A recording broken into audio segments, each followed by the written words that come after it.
Assalamualaikum warahmatullahi wabarakatuh. Saya Dewi Sri Murti dari Offering A 2018 akan menjelaskan mengenai proposal yang telah saya buat dengan judul Pengembangan Multimedia Interaktif Berbasis Smart Apps Creator untuk meningkatkan pemahaman siswa pada materi sistem peredaran darah manusia kelas 8.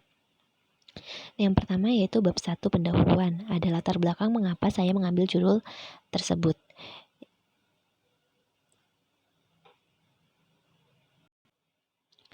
Nah, pembelajaran IPA merupakan pembelajaran yang memerlukan praktik demi untuk mendapatkan pemahaman siswa dengan didukung teori-teori yang sudah ada.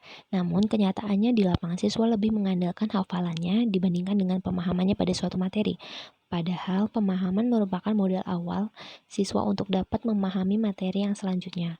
Nah, penggunaan media pembelajaran IPA akan membantu guru dalam hal proses pembelajaran. Selain itu, dengan menggunakan media pembelajaran, dalam proses belajar mengajar dapat membantu guru dalam mempersiapkan bahan ajar atau materi dan meningkatkan pemahaman siswa dengan tampilan materi yang menarik yang hendak disampaikan ke siswa.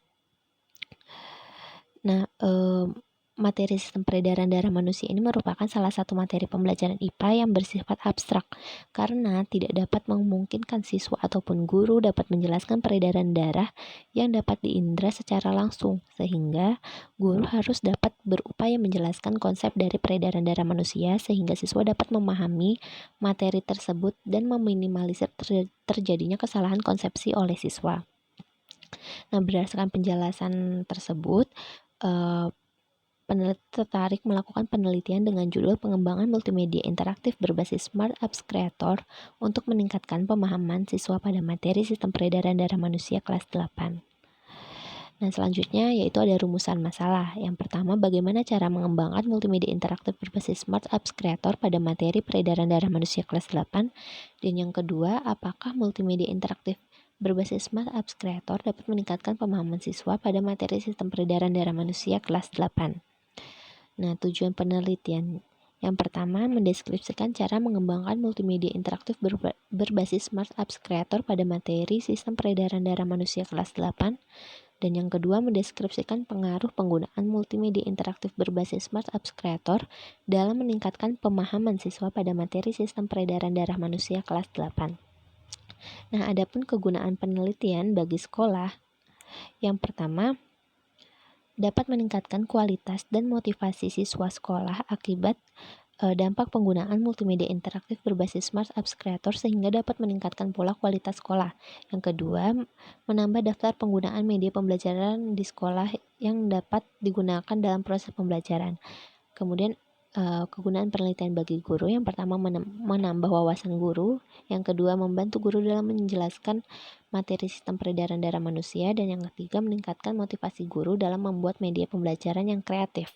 Kemudian kegunaan penelitian bagi siswa, yang pertama membantu siswa untuk dapat memahami materi sistem peredaran darah manusia, dan yang kedua melatih siswa untuk belajar secara mandiri, dan yang ketiga membantu meningkatkan motivasi siswa dalam belajar materi sistem peredaran darah manusia.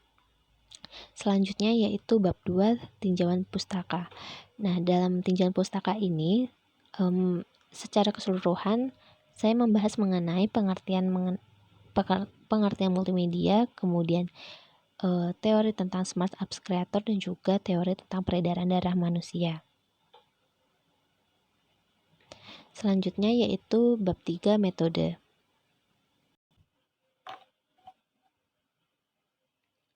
Nah, pada metode ini terdapat rancangan penelitian. Pada penelitian pengembangan multimedia interaktif pembelajaran ini, peneliti merujuk pada penelitian model Research and Development dengan tujuan untuk menghasilkan sebuah produk tertentu dan menguji keefektifan produk tersebut. Nah, adapun tahapan-tahapan yang akan dilakukan peneliti, yang pertama, potensi dan masalah, kedua, pengumpulan data, ketiga, desain produk, keempat, validasi atau uji ahli, yang kelima, revisi desain, keenam, uji coba produk, dan yang ketujuh, revisi produk. Nah, penelitian diawali dari tahap analisis masalah yang terdiri dari dua tahap. Yang pertama, analisis kurikulum, yang kedua, analisis kebutuhan. Nah, analisis kebutuhan berupa observasi awal dalam kegiatan pembelajaran yang dilakukan dan melakukan wawancara dengan wali kelas 8. Hal ini bertujuan untuk mengetahui permasalahan yang ada pada saat proses pembelajaran.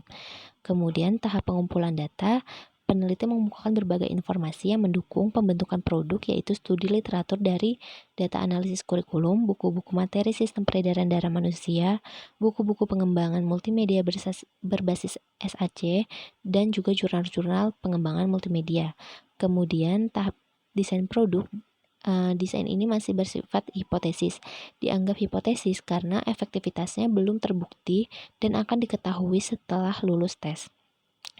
Yang keempat, validasi atau uji ahli. Uji ahli untuk validasi mobile learning berbasis Android ini dilaksanakan dalam 2 kategori, yaitu ahli media dengan tujuan agar mengetahui kemenarikan atau kelayakan media pembelajaran pada siswa dalam proses pembelajaran materi sistem peredaran darah manusia, dan yang kedua ahli materi dengan tujuan agar mengetahui kelayakan materi di dalam multimedia interaktif yang dikembangkan. Kemudian tahap revisi desain, yaitu di mana setelah produk divalidasi oleh para ahli dan ahli media, maka akan diketahui kelemahan dan kekurangan dari multimedia interaktif tersebut. Nah, kelemahan tersebut kemudian diperbaiki untuk menghasilkan produk yang disesuaikan dari saran atau masukan dari validator. Kemudian tahap uji coba. Uji coba produk ini dilakukan dengan uji coba terhadap guru dan juga siswa. Guru nantinya akan mencoba menggunakan multimedia interaktif, kemudian memberikan penilaian terhadap media pembelajaran. Uji coba pada desain pada siswa akan diberikan lembar angket untuk mengetahui respon penilaian siswa terhadap multimedia interaktif berbasis SAC pada materi sistem peredaran darah manusia, serta soal untuk melihat apakah ada perbedaan pemahaman siswa terhadap materi sistem peredaran darah manusia setelah menggunakan multimedia interaktif berbasis SAC ini.